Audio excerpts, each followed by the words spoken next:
الفاظ بڑے خوبصورت، لیکن اہل مغرب ان خوبصورت الفاظ کے پردے میں جھوٹ بولتے ہیں، صراحتاً جھوٹ بولتے ہیں۔ نہ یہ حقوق نسواں کے قائل ہیں، نہ آزادی رائے کے قائل ہیں، نہ جمہوریت کے قائل ہیں، نہ آزادی صحافت کے قائل ہیں، جھوٹ بولتے ہیں۔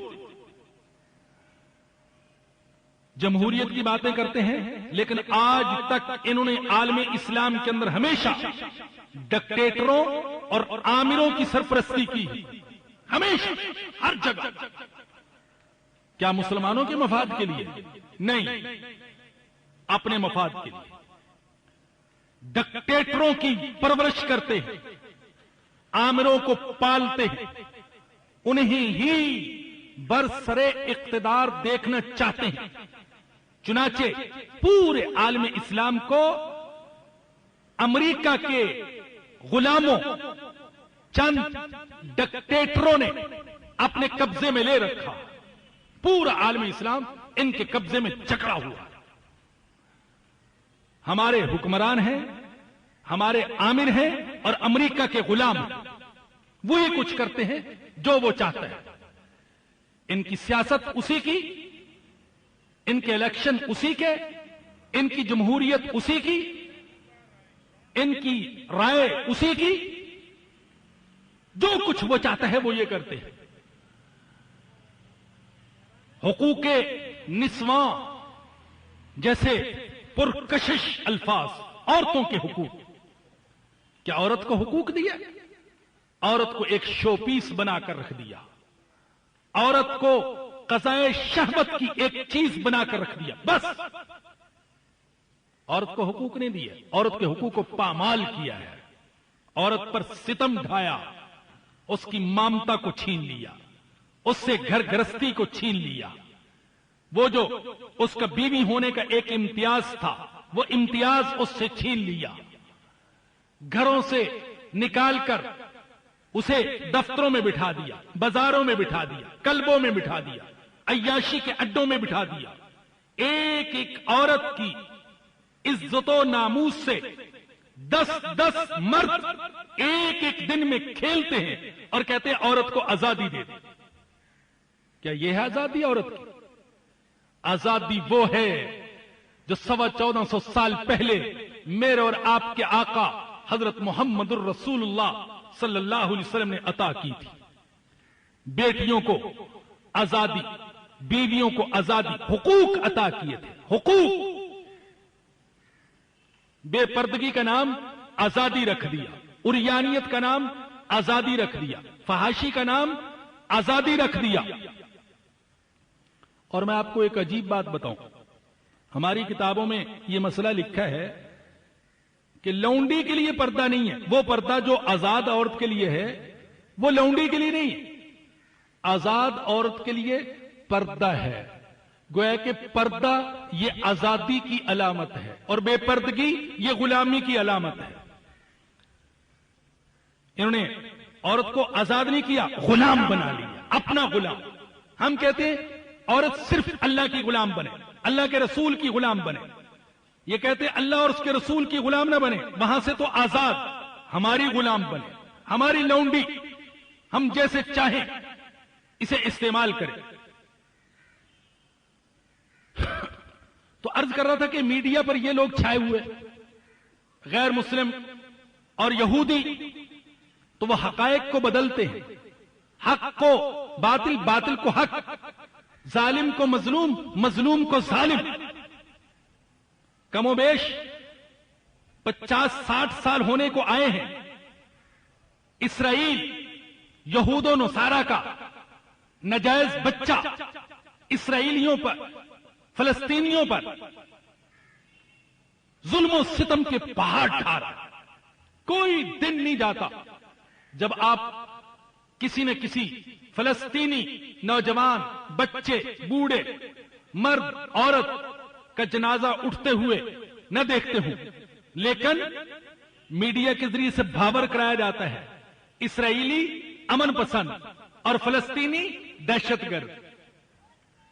باہر سے آئے ہوئے ناجائز قابضین اور جن کے ہاتھ خون سے رنگے ہوئے وہ امن پسند، اور جو اپنے گھر میں روزانہ لاشیں اٹھا رہے ہیں اور ٹینکوں کا مقابلہ پتھروں سے کر رہے ہیں، وہ دہشت گرد۔ آپ اندازہ کیجیے، پوری دنیا میں دہشت گردی پھیلا رہا ہے امریکہ، پوری دنیا میں دعوے سے کہتا ہوں، اور یہ دعویٰ ایسے کوئی خطیبانہ بھڑک نہیں ہے، حقائق کی بنا پر دعویٰ کرتا ہوں، دنیا میں کہیں بھی دہشت گردی ہو رہی ہے، کہیں بھی خون بہ رہا ہو، آپ کو اس کے پیچھے امریکہ کا ہاتھ دکھائی دے گا۔ کوئی دنیا کا ایک خطہ ایسا دکھا دے جہاں اس کی شرارت نہ ہو۔ دہشت گردی کرے تو امریکہ، لاکھوں افغانیوں کو قتل کر دے امریکہ، لاکھوں عراقی بچوں کو بلکتا اور تڑپتا ہوا مار دے امریکہ، اور گوانتا نامو بے جیسی بدنام جیلیں سجائے امریکہ، اور وحشیانہ ستم ڈھائے امریکہ۔ لیکن دہشت گرد کون ہے؟ مسلمان۔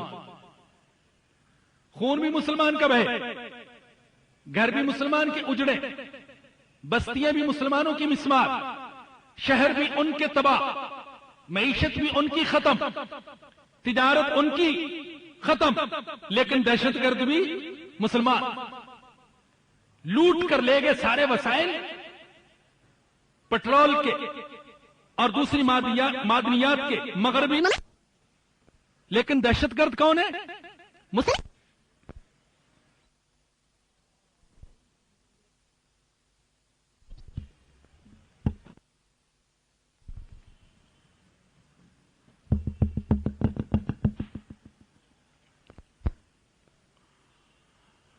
اللہ اکبر۔ عرض یہ کر رہا تھا کہ میڈیا اس وقت نفسیات پر، اخلاق پر، معیشت پر، سیاست پر، معاشرت پر، زندگی کے ہر شعبے پر سب سے زیادہ مؤثر، لیکن دکھ سے کہنا پڑتا ہے کہ میڈیا کا مثبت کردار بہت کم ہے اور منفی کردار بہت زیادہ ہے۔ اور یہ شکوہ غیر مسلموں سے نہیں، یہودیوں سے نہیں، عیسائیوں سے نہیں، یہ شکوہ مسلمانوں سے، ہاں مسلمانوں سے۔ مسلمان ممالک میں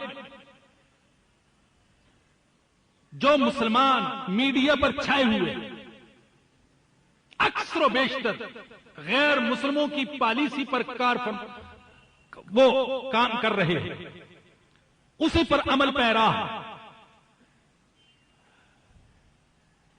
سب سے زیادہ جرائم کو فروغ دینے میں حصہ وہ میڈیا کا، فحاشی اور عریانیت کو پھیلانے میں حصہ وہ میڈیا کا ہے۔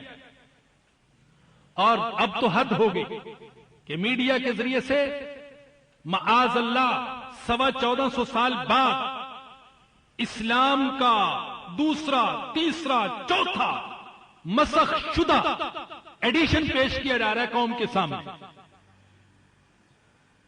کہ وہ اسلام اور اسلام کی وہ تشریحات جو 1450 سال تک علماء کرتے رہے، وہ فرسودہ تھی، وہ ناکارہ تھی، وہ غلط تھی، اور آج ہم جو تشریحات کر رہے ہیں یہ صحیح ہے۔ اسی میڈیا کے ذریعے سے ٹوپی کا مذاق، پگڑی کا مذاق، داڑھی کا مذاق، نبی کی سنتوں کا مذاق، پردے کا مذاق، کون کون سا اسلامی حکم ہے جس کا مذاق آج کے میڈیا سے نہیں اڑایا جا رہا۔ مثبت کردار بہت کم، منفی کردار زیادہ۔ آج مجھے بتائیے، جیسے پچھلے درس میں بھی بات ہو چکی کہ اس فلم کے اندر موسیقی کا جواز ثابت کرنے کے لیے ایڑی چوٹی کا زور لگایا گیا ہے۔ اس کے لیے قرآن کو بھی بگاڑا گیا، زبور کو بھی بگاڑا گیا، احادیث کو بھی بگاڑا گیا۔ ایڑی چوٹی کا زور لگایا گیا کیا چیز ثابت کرنے کے لیے؟ موسیقی کا جواز. لیکن کیا واقعی آج امت مسلمہ اور پاکستانیوں کا سب سے بڑا مسئلہ یہی ہے کہ موسیقی جائز ہو جائے تو سارے مسائل حل ہو جائیں گے؟ رشوت کا ناسور ہے. کوئی کام رشوت اور سفارش کے بغیر نہیں ہوتا. ہر طرف ظلم و ستم ہے. لیکن کوئی ایسا پروگرام رشوت کے خلاف اور ڈکٹیٹروں کے خلاف اور ظالموں کے خلاف بنایا گیا ہو اور پھر اس کی اس طریقے سے تشہیر کی گئی ہو جیسا کہ اس فلم کی تشہیر کی جا رہی ہے، آپ کو اس کی کوئی مثال پاکستان کی تاریخ میں دکھائی نہیں دے گی. تو ہمارے میڈیا کا بھی زیادہ تر کردار منفی ہے، مثبت نہیں. بگاڑنے میں زیادہ حصہ ہے بجائے اصلاح کے. نوجوانوں کے اخلاق کو بگاڑ دیا، کردار کو بگاڑ دیا. کئی مجرم پکڑے جاتے ہیں، چور، ڈاکو اور قاتل، تو وہ اعتراف کرتے ہیں کہ ہم نے اس جرم کے ارتکاب سے پہلے فلاں فلم اور فلاں ڈرامہ دیکھا تھا، اس سے ہم نے آئیڈیا لیا کہ کس طریقے سے یہ واردات کی جائے. تو جرائم کے پھیلانے میں زیادہ کردار اس کا.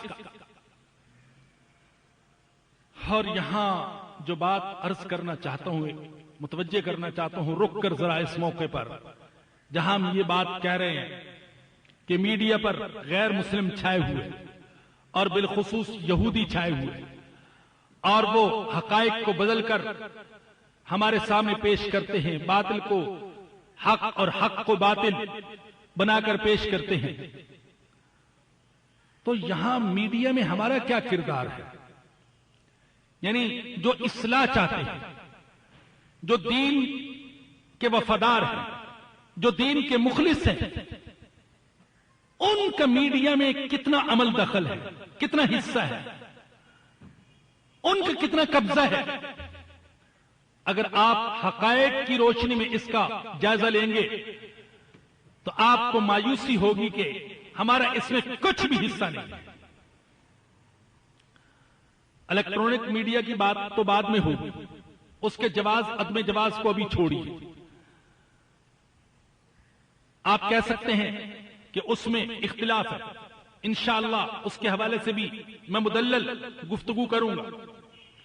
میں اس سے پہلے یہ بات کہنا چاہتا ہوں کہ جو میڈیا جائز ہے، جائز میڈیا میں ہمارا کیا کردار ہے؟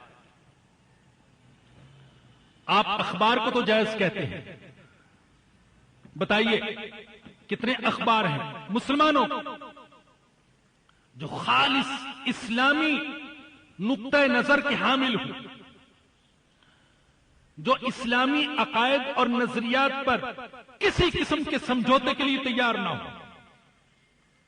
کتنے صحافی ہیں ہمارے پاس، کتنے اخبار ہیں ہمارے پاس. ریڈیو تو جائز ہے، ٹی وی تو ناجائز ہے، ریڈیو تو جائز ہے. آپ بتائیے کتنے ریڈیو اسٹیشن ہیں ہمارے؟ اور بڑی شرم کی بات ہے، پورے پاکستان میں ایسا ریڈیو اسٹیشن جو خالص قرآن و حدیث کی سچی تعلیمات پیش کرنے کے لیے ہو، ایک بھی نہیں. اور آپ کو شرم آئے گی یہ سن کر، ہم سب کو شرم آنی چاہیے. بعض مغربی ممالک جہاں مسلمان اقلیت میں ہیں، وہاں انہوں نے اپنے ریڈیو اسٹیشن قائم کرنے کی کوشش کی. جنوبی افریقہ میں زیادہ سے زیادہ مسلمان 10% ہیں. پہلے کہتے تھے 5% ہیں، اب کچھ آبادی میں اضافہ ہوا ہوگا تو 10%. لیکن ان کے پاس معیاری ریڈیو اسٹیشن ہے جس کے ذریعے سے وہ خبریں، حالات حاضرہ، مسلمانوں کے اجتماعات کے اعلانات اور اسلامی پروگرام اور استفتاء اور افتاء اور سوالات کے جوابات اور قرآن و حدیث کے درس وہ نشر کرتے. تو ریڈیو تو جائز ہے. یہاں ہمارا کیا کردار ہے؟ ہم یہودی پروپیگنڈے کا کیسے مقابلہ کر سکتے ہیں؟ آپ ایک بی بی سی کو لے لیجیے. سال ہا سال ہو گئے، ہم میں سے بہت سے لوگوں کا پورا اعتماد بی بی سی پر ہے. وہ اس کی خبروں کو حرف آخر سمجھتے ہیں، یہ سچ بولتے ہیں. حالانکہ وہ سچ کے پردے میں بہت سارا جھوٹ بھی بولتے ہیں. لیکن ہمارے ماشاءاللہ اللہ ان کو ہدایت دے، جو سرکاری ریڈیو اسٹیشن ہیں اور ٹی وی چینل ہیں، وہاں تو شاید ہی سچ بولا جاتا ہو، شاید ہی سچ بولا جاتا ہو. وہاں تو جو برسر اقتدار ہوتے ہیں وہ کہتے ہیں کہ ریڈیو سے سوائے میری آواز کے اور کوئی آواز نہیں سنائی دینی چاہیے، اور ٹی وی پر سوائے میری تصویر کے اور کوئی تصویر نہیں آنی چاہیے.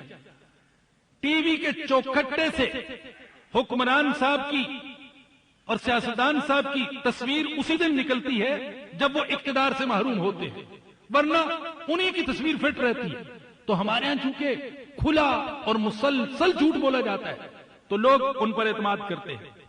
وہ انداز بدل بدل کر، یعنی آج جب کہ بظاہر لوگوں کی نظر میں ریڈیو کی اہمیت کم ہو گئی، ٹی وی کا رجحان زیادہ ہو گیا، آج بھی بی بی سی نے اپنی اہمیت کو ختم نہیں ہونے دیا. ہمارے کتنے ہی اخبار ہیں، انہی سے خبریں لیتے ہیں، ان کے حوالے سے نشر کرتے ہیں، ان کے پروگرام، ان کے تجزیے، ان کے تبصرے، ان کے انٹرویو وہ نشر کرتے ہیں. مجبور ہیں، انہوں نے اپنا معیار رکھا ہوا ہے. آپ بتائیے انٹرنیٹ پر ہماری کیا کارکردگی ہے؟ کم از کم اس کو تو جائز کہا جاتا ہے. انٹرنیٹ تو جائز ہے، یعنی اس کا ایک جائز استعمال بھی ہے، اس کا ایک ناجائز استعمال بھی ہے. میں اس کی بات نہیں کر رہا کہ انٹرنیٹ پر آنے والی ہر الا بلا کو جائز کہہ رہا ہوں. آج انٹرنیٹ تو ٹی وی سے بھی زیادہ خطرناک ہے. جتنی فحاشی انٹرنیٹ پر ہے اتنی ٹی وی پر نہیں ہے، لیکن اس کے استعمال کا ایسا طریقہ بھی ہے جسے سارے علماء جائز کہتے ہیں. لیکن مجھے بتائیے کہ انٹرنیٹ پر ہماری کیا کارکردگی ہے؟ میں نے ایک جگہ دیکھا کہ عیسائیوں کی 2 لاکھ ویب سائٹ ہیں، 2 لاکھ امریکہ میں، 2 لاکھ ویب سائٹ، مذہبی ویب سائٹ، جن کے ذریعے سے وہ عیسائیت کی تبلیغ کرتے ہیں. ہمارے ہاں چند ہزار ویب سائٹ، اور ان میں سے اکثر کا معیار اور کارکردگی ناقابل ذکر. ہر ایک نے رسمی طور پر، بہت سے لوگ ہیں، اس نے بھی اپنی ویب سائٹ بنا لی، اس نے بھی ویب سائٹ بنا لی، اس نے بھی بنا لی، کارکردگی کچھ بھی، معیار کچھ بھی نہیں. ایسا معیار جو دوسروں کو متاثر کر سکے، کوئی پیغام دے سکے، کوئی تازہ مضمون بیان ان کے سامنے پیش کر سکے، ایسا نہیں ہے. بس رسمی طور پر. اور بہت ساری ویب سائٹ تو بنائی گئی ہیں چندہ مانگنے کے لیے، اور ایسی ویب سائٹ بھی ہیں جو بنائی گئی ہیں مذہب کے نام پر، لیکن وہ مذہب کو بگاڑنے کا کام کر رہی ہیں. وہی بات مذہب کا دوسرا ایڈیشن، تیسرا ایڈیشن پیش کرنے کی کوشش کر رہی ہیں. مذہب کا وہ ایڈیشن نہیں جو 1450 سال پہلے ہمارے آقا حضرت محمد الرسول اللہ صلی اللہ علیہ وسلم نے دنیا کے سامنے پیش کیا تھا. ہم ایک چھوٹی سی مثال آپ کو دیتے ہیں کہ اس کے ذریعے سے بھی کتنا کام کیا جا سکتا ہے. الحمدللہ ہمارا جو درس قرآن کا سلسلہ شروع ہوا مدنی مسجد نارتھ ناظم آباد میں، این بلاک میں، تقریباً 4-4.5 سال پہلے، تو ہمارے الحمدللہ ایک مخلص ساتھی ویب سائٹ بنائی درسقرآن.com کے نام سے. الحمدللہ آپ کو یہ سن کر خوشی ہوگی کہ آج اس ویب سائٹ کی قبولیت کا یہ حال ہے کہ دنیا کے 50 ممالک میں تقریباً کم از کم 50 ممالک سے روزانہ 10 سے 20 ہزار افراد اس میں درس قرآن، علماء کے مواعظ اور بیانات سننے کے لیے اور مضامین اور مسائل سیکھنے اور پڑھنے کے لیے آتے ہیں روزانہ۔ الحمدللہ اس کا انہوں نے ایک معیار بنایا، ایک معیار، اور وہ معیار متاثر کن ہے، اس کی بنا پر لوگ آتے ہیں۔ تو اگر اسی طریقے سے کچھ اور بھی کوشش کریں تو کہاں تک اپنے پیغام کو نہیں پہنچایا جا سکتا۔ یقین کریں کہ بعض اوقات دنیا کے ایسے ممالک سے ہمارے پاس ای میل آئے اور فون آئے کہ ہم کبھی سوچ بھی نہیں سکتے، میں تو کم از کم نہیں سوچ سکتا کہ میں وہاں پہنچ کر قرآن سنا سکتا۔ مثلا ایک دفعہ ایک نوجوان نے فون کیا اور آج تک وہ فون مجھے جھنجھوڑتا رہتا ہے، اور میں وہ سنا کر بعض اوقات تھوڑا غیرت کو زندہ کرنے کی کوشش کرتا ہوں۔ اس نوجوان نے چین سے فون کیا، کوئی اردو دان تھا، پاکستان کا یا ہندوستان کا رہتا ہوگا۔ اس نے کہا یہاں میں نے اس طریقے سے درس سنا اور اس سے تعارف ہوا، تو اس نے کہا یہ کہ یہاں ایک خاتون ہے جس سے میں نے انگلش زبان سیکھی اور کچھ مضامین پڑھے۔ اب وہ خاتون مجھ سے یہ کہتی ہے کہ تم مجھے اسلام پڑھاؤ، قرآن پڑھاؤ، مجھے اسلام کے بارے میں بتاؤ۔ تو وہ نوجوان کہہ رہا تھا کہ مولوی صاحب میں تو خود قرآن نہیں جانتا، میں اس کو کیا پڑھاؤں، میں تو خود اسلام کے بارے میں نہیں جانتا، میں اس کو کیا سکھاؤں۔ یقین کریں کہ میرے رونگٹے کھڑے ہو گئے کہ یا اللہ، ان اہل مغرب کے پاس جو کچھ ہے، اچھائی ہے یا برائی، وہ ہمیں دے رہے، لیکن ہمارے پاس جو اچھائی کا، نیکی کا، فلاح کا خزانہ ہے، سرچشمہ ہے، ہم انہیں دینے کے قابل نہیں ہیں۔ ہمارے نوجوان کے اندر یہ صلاحیت نہیں کہ ان کو اچھائی کے اس سرچشمے سے متعارف کرا سکے، قرآن کا نور ان کی طرف منتقل کر سکے، اسلام کی حقیقت ان کو سمجھا سکے۔ ہمارے اندر یہ صلاحیت نہیں۔ کیا آپ میں ایسے نہیں ہیں جن کے پاس اللہ کا دیا ہوا بہت کچھ، اگرچہ بعض لوگوں کی زندگی سب کچھ ہوتے ہوئے ساری زندگی روتے ہوئے گزر جاتی، کچھ نہیں، لیکن خدا را شکر کرنا سیکھیں۔ کتنے ہیں جن کے پاس اللہ کا دیا ہوا بہت کچھ، لیکن اللہ کے دین پر خرچ کرنے کے لیے کچھ نہیں۔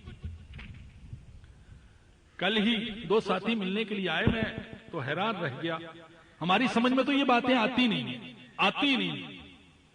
میں نام نہیں لیتا، اس وقت ہمارے میڈیا کا سب سے بڑا نام ہے، سب سے بڑا نام۔ تو انہوں نے کہا کہ میں ان کے گھر میں گیا، ان کے گھر میں ان کا کسی حوالے سے بچوں کو پڑھانے وغیرہ کے حوالے سے کچھ آنا جانا ہے، تو ان کے گھر میں گیا تو ان کے شوہر کہتے ہیں میری بیگم کو ذرا سمجھائیں، بہت فضول خرچی شروع کر دی اس نے۔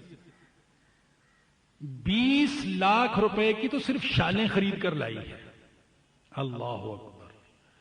اب ہمارے جیسے کی تو سمجھ میں نہیں آتا کہ یہ حالت 20 لاکھ کی شالیں کیا ہوں گی شالیں، وہ 20 لاکھ کی شالیں خرید کر لائی ہے۔ وہ کہہ رہے ہیں مولوی صاحب اس کو سمجھائیں، اس نے فضول خرچی شروع کر دی ہے، بے تحاشا دولت آ رہی ہے لیکن یوں ہی جاری، اللہ کے دین کے لیے 1 روپیہ نہیں، 1 پیسہ نہیں۔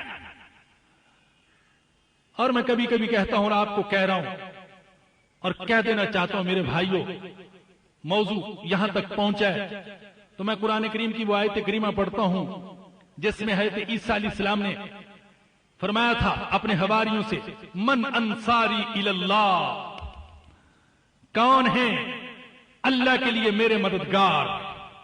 اللہ کے دین کے لیے میری مدد کرنے والے کون ہیں؟ کون ہیں میرے ساتھ دینے والے؟ مجھے تو ایسا لگتا ہے کہ آج ہم سے یہ سوال ہو رہا ہے، ایسا لگتا ہے قرآن سے یہ آواز آ رہی ہے، من انصاری الی اللہ، اور ایسا لگتا ہے کہ مدینہ منورہ سے ہمارے نبی کے روضے سے یہ آواز آ رہی ہے، من انصاری الی اللہ، میں نے تو اپنے دین کے لیے، اللہ کے دین کے لیے سب کچھ قربان کر دیا، ارے تم نے کیا کیا؟ میرا نام لینے والوں اور کلمہ پڑھنے والوں کون ہے آج اس بے بسی کے دور میں، بے کسی کے دور میں اور دین کی غربت کے دور میں کون ہے میری مدد کرنے والا؟ آپ بتائیے، آپ نے انگریزی زبان میں کتنی کتابیں چھاپی، آپ نے فرانسیسی زبان میں کتنی کتابیں چھاپی، کتنے پروگرام پیش کیے ہیں؟ دنیا پیاسی ہے سچائی کی تلاش میں۔ اب دنیا جھوٹ سے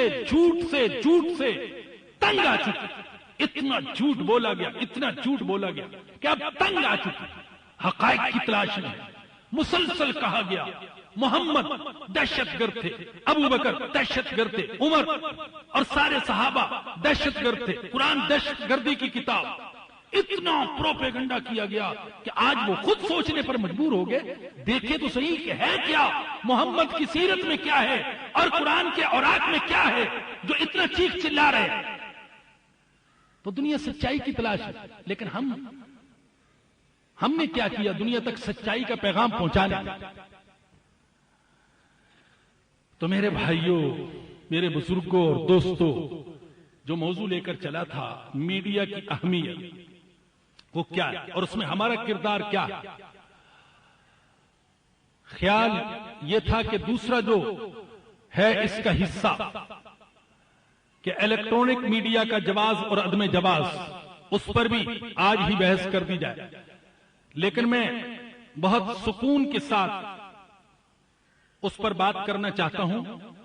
تو آج کی نشست میں اس پر بات نہیں ہو سکے گی، انشاءاللہ اللہ نے فضل فرمایا تو یہاں ہم رمضان کی 20 تاریخ کو اعتکاف سے ایک دن پہلے جمع ہوں گے اور اس میں اس پر انشاءاللہ تفصیل سے بات ہوگی۔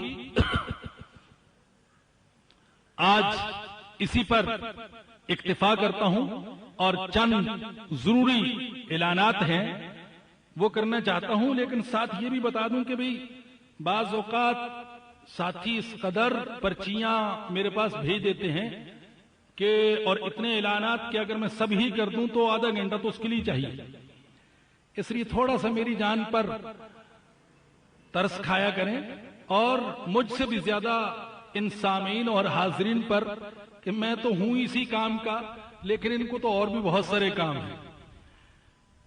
تو ان میں سے ایک اعلان تو یہ ہے کہ بھائی کچھ عرصہ قبل ایک چھوٹا سا رسالہ میں نے لکھا، اس کا ایک ساتھی نے انگریزی میں ترجمہ کیا۔ یہ چند رسالے ہیں جو ساتھی انگریزی سمجھ سکتے ہوں وہ باہر لیتے ہوئے جائیے گا، اور ہمارے کچھ ساتھی ہر رمضان میں خاص طور پر یہ کرتے ہیں کہ کچھ کتابیں خریدتے ہیں بازار سے اور انہیں انتہائی کم قیمت پر کچھ اپنے پاس سے رقم ملا کر سستی سے سستی وہ پیش کرتے ہیں۔ تو آج وہ یہ کتاب لائے ہیں کہ تیرے پراسرار بندے، تو یہ کتاب بھی باہر سے حاصل کیجیے گا اور کتابیں بھی ان سے باری باری وہ آئیں گی انشاءاللہ۔ اس کے علاوہ ایک اہم اعلان یہ ہے کہ یہاں پر جو درس ہوا تھا، پچھلا درس فلم خدا کے لیے، اس حوالے سے تو وہ درس بھی بڑا اہم تھا، اور اس کے ساتھ ایک اور درس تھا اسلامی حدود کے بارے میں، وہ بھی بڑا اہم درس تھا۔ ان دو درسوں کو ہمارے ایک دوست نے اکٹھا کر دیا، ایک 90 منٹ کی ہے اور ایک 60 منٹ کی ہے۔ بازار سے آپ خریدیں گے تو ان میں سے ایک کیسٹ صرف آپ کو 30 روپے ملے گی، انہوں نے ان دونوں کی قیمت 30 روپے رکھی، لیکن شرط یہ لگائی کہ کم از کم 10 کیسٹ یعنی 10 سیٹ خریدیں اور 300 روپے کی، اور مقصد یہ کہ صرف اپنے تک محدود نہ رکھیں، اسے زیادہ سے زیادہ عام کریں، دوسروں تک بھی یہ پیغام پہنچے۔ تو آپ حضرات باہر نکلتے وقت یہ ضرور حاصل کیجئے گا. اور اس کے علاوہ جامع مسجد طبابین کا بہت سے ساتھی ایڈریس پوچھتے رہتے ہیں، تو اس کے ایڈریس کا کارڈ ایک ساتھی نے چھپوا دیا ہے. اس میں اس کا پورا ایڈریس لکھا ہوا ہے اور میری نگرانی میں جو ادارے ہیں ان کا بھی ذکر ہے. تو آپ باہر سے یہ ایڈریس حاصل کر سکتے ہیں. اور یہاں یہ بھی عرض کر دوں، اللہ اگر آپ کو توفیق دے تو مسجد طبابین الحمدللہ 90% تعمیر ہو گئی، 10% کام رہ گیا اور اس وقت قرض سے کام چل رہا ہے. تو وہاں کبھی تشریف لائیں تو جامع مسجد طبابین کی تعمیر میں آپ ضرور تعاون فرمائیے. انشاءاللہ اس کے آخری عشرے میں، رمضان کے آخری عشرے میں وہاں پر تعلیمی اور تربیتی اعتکاف ہوگا پچھلے سال کی طرح. اس کی تفصیل کا موقع نہیں، بہرحال بڑا وہ تعلیمی اور تربیت کا والا اعتکاف ہوگا. اور ایک گزارش خاص طور پر کرنا چاہتا ہوں، یہ مبارک مہینہ آ رہا ہے، مجھے امید ہے انشاءاللہ دینی حضرات اور خواتینی تشریف لاتے ہیں وہ بڑے اہتمام سے اس کو گزاریں گے اور عبادت بھی کریں گے، تلاوت بھی کریں گے، تراویح بھی پڑھیں گے، سخاوت بھی کریں گے، افطار بھی کروائیں گے. ایک گزارش یہ کرنا چاہتا ہوں، اللہ یہ گزارش دلوں میں اتار دے کہ اس رمضان میں سچی توبہ ضرور کریں. کوشش کرو گے نا بھائی، کبیرہ گناہوں سے کم از کم کبیرہ گناہوں سچی توبہ ضرور کریں. اس رمضان کو اپنی زندگی کے بدلنے کا وہ ایک نقطہ بنا لیجئے کہ اس رمضان میں میں اپنی زندگی کا کانٹا بالکل بدل دوں اور کوئی کبیرہ گناہ نہیں کروں. انشاءاللہ کوشش کریں گے نبی. میری بہنیں اور بیٹیاں بھی یہ عزم کر لیں اور انشاءاللہ رمضان میں جب دوبارہ حاضر ہوں گا تو پھر آپ کو یاد کرا دوں گا. یہ یہاں مقامی ہمارے بھائیوں کے کچھ اعلانات ہیں. اس میں یہ کہ اگلے ماہ کے دوسرے اتوار کو عید الفطر ہوگی، اس لیے اگلا خصوصی درس وہ رمضان کے بعد نہیں ہو سکے گا بھائی، بلکہ پچھلے سال کی طرح رمضان مبارک کی 20ویں شب کو یہاں ہوگا. لیکن اس کا موضوع پہلے تو اور متعین کیا گیا تھا، مگر چونکہ یہ نقطہ رہ گیا، انشاءاللہ قرآن کے حوالے سے بھی بات ہوگی، اس لیے کہ ختم قرآن بھی ہوتا ہے اس موقع پر. اور اس کے علاوہ یہ الیکٹرانک میڈیا کا جواز اور عدم جواز، اس پر بھی بات ہوگی. آپ حضرات اور خواتین اس میں ضرور شرکت کے لیے تشریف لائیے گا. رمضان مبارک کی 20ویں شب. نمبر 2، یہاں القرآن کورس سینٹر میں حضرات و خواتین کے لیے نماز تراویح کا اہتمام کیا گیا ہے. تراویح کے بعد روزانہ دین کے اہم مسئلے سیکھیے کے عنوان سے خواتین کے لیے 20 منٹ کی تعلیمی اور تربیتی نشست منعقد ہوگی، جس میں القرآن کورسز کی عالمات تعلیم دیں گے. اس میں بھی شرکت کی جائے اور نماز عشاء 8:15 بجے ہوگی. نمبر 3، القرآن کورس سینٹر میں رمضان مبارک میں خواتین کے لیے ہفتہ میں 3 دن یعنی منگل، بدھ، جمعرات صبح 11 تا 12 ترجمہ و تفسیر قرآن کلاسز کا اہتمام کیا گیا ہے، جس میں سورہ نساء کی تفسیر بیان کی جائے گی. بڑی اہم صورت ہے، ہر خاتون کو اس میں شرکت کرنی چاہیے. نمبر 4، یونین کلب نزد ہل پارک میں حضرات و خواتین کے لیے نماز تراویح ما ترجمہ تفسیر مختصر تفسیر کا اہتمام کیا گیا ہے. جامعہ معہد الخلیل اسلامی بہادر آباد کے شیخ الحدیث مولانا محمد یوسف مدنی صاحب زید امیدہم امام تو تدریس کے فرائض سر انجام دیں گے. تمام حضرات و خواتین سے شرکت کی درخواست ہے. نماز عشاء 8:15 8:30 عالمگیر مسجد عالمگیر روڈ میں رمضان مبارک میں روزانہ بعد نماز عصر جناب مولانا محمد یوسف مدنی صاحب ایک پارہ کا خلاصہ تفسیر بیان فرمائیں گے. تمام حضرات سے شرکت کی درخواست ہے. ہمارے تاج بھائی سپیکر والے جو ہیں ان کی والدہ وہ بھی بیمار ہیں اور سعیدہ آنٹی جو ہیں وہ بیمار ہیں، ان کے لیے صحت دعا فرمائیں کہ اللہ ان کو صحت دے. اور باہر حیا ڈائجسٹ کے خصوصی شمارے دستیاب ہیں، لیتے جائے گا. درود شریف پڑھ کے دعا کریں.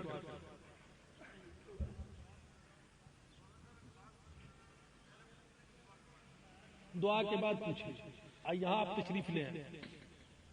اللہم صل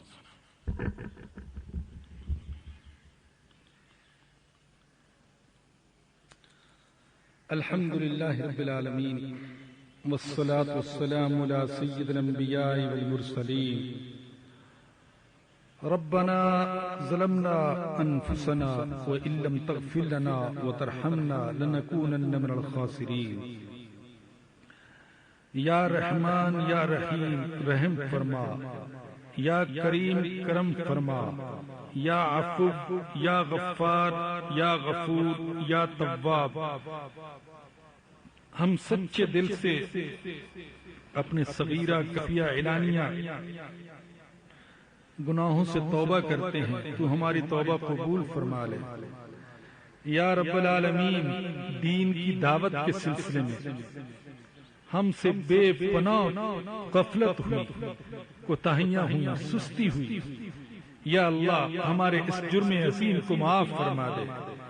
یا اللہ ہمارے دل میں دین کا درد پیدا فرما دے، امت کا درد پیدا فرما دے، انسانیت کا درد پیدا فرما دے۔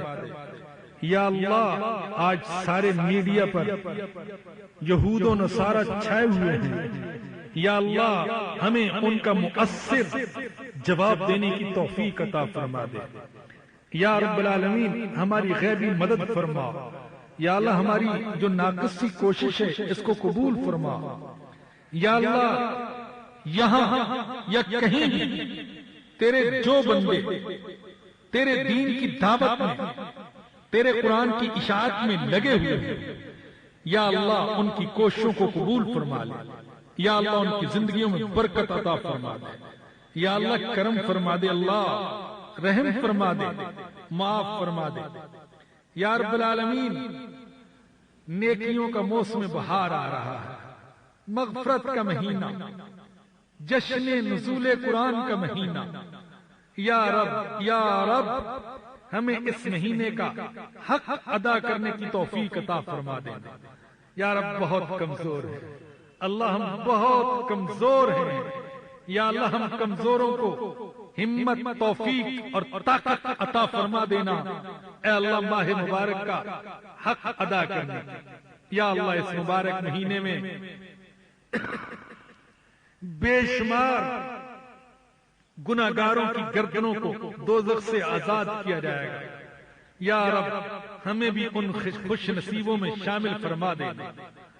اللہ ہماری گردنیں آزاد فرما دے، ہمارے آباء و اجداد کی گردنیں، ہماری ماؤں کی گردنیں، ہماری ازواج کی گردنیں، ہماری اولادوں کی گردنیں، ہمارے رشتہ داروں کی گردنیں، سارے مسلمان مردوں اور عورتوں کی گردنیں دوزخ سے آزاد فرما دے۔ اللہ اپنے فضل و کرم سے آزاد فرما دے۔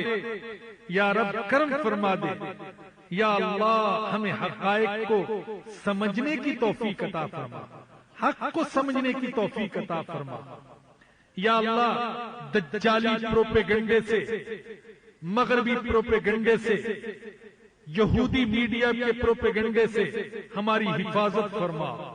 اللہ ہماری نسلوں کی حفاظت فرمانا، اللہ ہمارے ایمان کی حفاظت فرمانا، ہمارے نسلوں کی ایمان کی حفاظت فرمانا۔ اللہ کرم فرما دے، اللہ رحم فرما دے، اللہ معاف فرما دے۔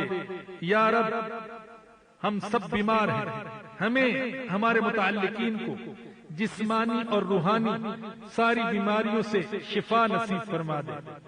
یا اللہ آج کے مجمع میں جتنے بھی حضرات و خواتین تشریف لائے ہیں، سب کی نیک تمناؤں اور جائز ضروریات کو پورا فرما دے، پریشانیوں سے نجات دے دے، گھروں میں محبت کا ماحول پیدا فرما دے، ہمارے گھروں کو یا اللہ قرآن کے گھرانے بنا دے، ایمان کے گھرانے بنا دے، تیرے نبی کی غلامی کے گھرانے بنا دے۔